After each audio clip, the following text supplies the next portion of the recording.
이제 발걸음은 정자각을 향합니다. 코시남이 극찬하는 가장 아름다운 건축물, 정자각의 세부 모습들을 살펴보겠습니다. 이거를 이제 신도. 이건 선왕이 올라가는 길이에요. 이 계단은 선왕, 죽은 왕이 올라가고, 현왕은 저렇게 낮춰서 저걸 오개라고 하는데, 이 계단이라는 계자의 뜻이에요. 그 다음에 이 옆에가 쇠맷돌이 들어가고 태극 문양이 여기에 들어가요. 이 옆에 무늬가. 근데 그런 것도 무시하고 이렇게 만들어가지고 태극이 다 들어가 있게 되는데, 여기는 고증없이 만들어서 그것도 없어요. 그러니까 이게 신기는 이렇게 아주 높여가지고 이렇게 만들고, 임금 스스로 올라가는 길은 저렇게 볼품없이 만들어서 그런 차이를 보이게끔 이렇게 만들어요. 이걸 설명해 보면, 저 꼭대기에 있는 게 이제 그 잡상인데, 제가 잡상에 대해서 설명을 좀 했는데, 제일 앞에 있는 게 손오공, 그 다음에 여기는 저팔계가 있고, 이기박 같이 생긴 게 하나 있어요. 그래서 세 개를 이렇게 얹어 놓았는데, 대부분 저기에 삼장법사는 중국에만 나타나고, 우리나라는 손오공이 제일 앞에 있어요. 그리고 뒤에 있는 게 또 손행자인데, 행자는 되게 이렇게 심부름하고 이런 사람을 가리키는 거잖아요. 그래서 그 두 분의 손오공, 그 다음에 손행자, 저팔계, 이렇게 세 개를 올려요. 근데 여기는 손오공 올리고, 그 다음에 이제 저기 저팔계, 그 다음에 이기박 이렇게 올려놨어요. 그래서 이제 이게 세 개가 이렇게 다른데, 저건 잡상이어서 궁궐 건축이라는 거 의미하는 거예요. 이게 궁궐 건축이다. 그러니까 여기서는 함부로 행동해서는 안 된다. 그러니까 이 부분을 나타내기 위해서 지붕에서 저렇게 모든 사람을 내려다보고 감시하고 그렇게 하는 표상으로 만들어 놨어요. 그 다음에 이거를 우리가 저 기둥과 기둥 사이를 칸이라고 얘기해요. 그러니까 측면에서 보면 여기가 한 칸, 두 칸인 거예요. 정면에서 보면 한 칸, 이렇게 되고, 이게 배위청이에요. 배위청. 그러니까 여기에서 임금이 올라가서 저기에서 제사 지내는 모든 백관은 저 밑에서 우러러보고, 한 사람과 재관들만 올라가갖고 저기서 시중을 들어서 모든 사람이 쳐다봐요. 그래서 여기서 임금이 사배하면 다 똑같이 따라서 사배해야 돼. 그러니까 완전히 스타인 거예요, 스타. 그러니까 모든 사람이 시각화돼 가지고 임금을 우러러볼 수밖에 없는, 그 월대를 만들어서 우러러볼 수밖에 없게 만드는 구조를 들어서 그 신분과 질서 의식을 각인시키는 이런 점을. 그 다음에 이 옆에가 이제 여기 두 칸, 이거 한 칸, 두 칸 돼 있죠.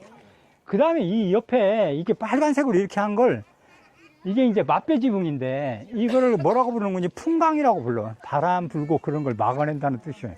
그 다음에 그거를 빨간색으로 처리해갖고 양쪽에 똑같이 그렇게 돼 있고, 이걸 정전이라고 하는데, 이걸 일자로 지은 다음에 배위청을 낸 다음에 이렇게 해서 저 앞에서 보면 곰배정자예요. 곰배정자, 한자로, 곰배정. 그래서 이걸 정자각이라고 불러요. 정자각이 곰배정자 형태로 돼 있어서 건축을 이와 같은 방식으로 풀어갖고. 그 다음에 이게 이제 단청, 이런 걸 여기서 다 머리를 쓰고 배려를 해갖고 한 건데, 제일 놀라운 건 아주 뛰어나고 멋있게 칠하지 않는다는 거예요. 아주 단순하고, 그렇지만 위험을 잃지 않아야 돼, 또. 그러니까 그걸 조화롭게 펼쳐가지고 그걸 표현해냈다는 거예요. 그러니까 이게 이제 우리가, 이걸 만들 때 정말 머리를 쓰고, 어떻게 하면 화려하지 않고 건박하면서도 위험을 나타내게끔 만들 것인지, 이제 이렇게. 그 중에 이제 제가 여기 죽은 도배라고 그래가지고 저 밑에 하얗게 하고 파랗게 칠했잖아요. 저걸 놓고 건축가 교수들이 어떻게 해석하는 거니, 저게 이제 그 멀리서 보면 배처럼 이렇게 띄워서 물 위에 떠 있는 것처럼 이렇게 나타내기 위해서 그렇게 했다는 거예요. 그러니까 되게 건축가 교수들하고 되게 미술 전공한 분들이 이걸 많이 해석했는데, 내가 제일 못마땅한 건 저기 무석인 있잖아요. 무석인을 나타낼 때 뭐라고 하는 거니, 늙은 무석인. 그 얼굴이 늙어 보여서 나이 든 늙은 무석인. 그 다음에 이 옆에 있는 무석인은 젊은 무석인, 이렇게 해놨어. 근데 그게 참 정말로 품격이 없는 거야. 제가 그걸 다르게 해석해 갖고, 나이가 많이 들은 분은 용장, 지장, 머리를 써서 전술을 구사하는 지장. 젊은 그런 거는, 젊다고 젊은 건 용장 이렇게 표현해야 된다. 그 다음에 앞에 있는 문신도 보필지신, 그 다음에 그걸 보좌해갖고 고경지신. 그러니까 팔다리, 임금의 팔다리 역할을 하는 사람과 그 다음에 뒤에서 임금을 보필하는 그런 문신으로 봐야 된다. 그러니까 그렇게 좋은 이름이 신도비에 다 나와 있는데도 불구하고 그걸 읽지 않고 거기에다가 늙은 부인, 젊은 부인 뭐 이렇게 하는 건 너무 천박하고 형편없는 해석력이다, 이렇게 얘기할 수 있다는 거예요. 죽은 도배의 얘기는 그렇게 해석해서는 안 되고, 저건 어떤 공관이 되게 저 위에 있었어요. 저게 처음에는 저걸 칠이 발달하지 못해갖고 비단으로 둘러서 파란 걸 표시했는데, 위에 있었는데 그게 밑으로 내려온 게 정조 때 다 밑으로 돌아 이래갖고 다 밑으로 내려오는데, 저게 어떤 공관이 되게 밤에 제례를 울리잖아요. 밤에 이제 등불을 들고 오는데, 저게 여기서 여기까지 다 신하들 배열하고 그 다음에 왕이 어디에 서야 되고 이러는 거를 저게 신호체계처럼 저걸 표시 삼았다는 거야. 저게 하얘니까 불빛에 반사돼서 금방 나타나잖아요. 그러니까 그런 역할을 한 거지, 그것이 무슨 뭐 배를 띄우기 위한 그런 거다 뭐 이렇게 해석해서는 안 된다는 거야. 그러니까 저건 죽은 도배라고 하는데, 우리가 도배한다고 그러잖아요. 그 도배가 저기에 도배야. 그러니까 저거를 이제 페인트 칠로 바꿨을 뿐인데, 실제는 그 전에는 비단을 둘러서 그걸 그같이 나타냈다. 그 다음에 저기다 이제 횃불을 꽂는 데도 있고 이런 것들이 있어요. 저 안에도 있고. 큰데 이제 가보면 종묘 제례할 때는 거기는 횃불을 놨어. 그러니까 횃불이 반사되면 지나가는 저게 행랑에 쭉 돼 있기 때문에 그것만 쭉 따라가면 되는 거예요. 그러니까 저거의 불빛에 맞춰서. 그러니까 그런 역할을 한 거지, 저게 뭐 다른 용도로 쓰인 건 아닐 것 같다는 생각을 해요. 그러니까 해석을 할 때.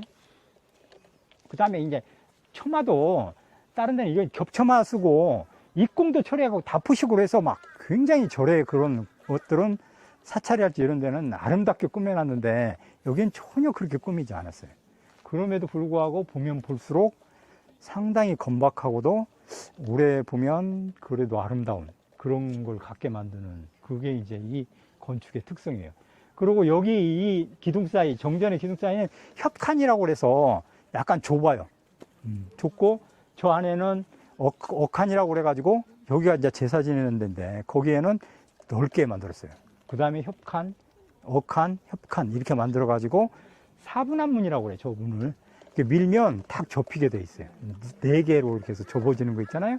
그걸로 만들어가지고 사분한문을 만들어 놓고, 단청도 상당히 그렇게 이게 계속 세월이 지날수록 더 선명하게 잘 나타나요. 우리 고유의 단청은. 근데 이게 단청이 지금 다 그게 없어져 갖고 매번 제가 비판하는데, 실제로는 여기는 그래도 단청을 제법 그렇게 해서 썼는데, 그러지 않은 부분에서는 자기가 아는 단청업자, 그러니까 우리가 카르텔이라고 그래갖고 그 사람한테 그거 받아서 그 돈 지불하니까 그 사람은 많은 이윤을 남겨야 되니까 형편없는 단청 색깔을 갖고 와가지고 칠해놔서 정말로 실망스러운, 원장님이랑 종묘 제례학 갔다가 너무 놀랐어요. 이 빨간색이 그런 빨간색이 아니야. 너무 형편없게 그렇게 칠해놔가지고 이거 국가적인 망신이에요.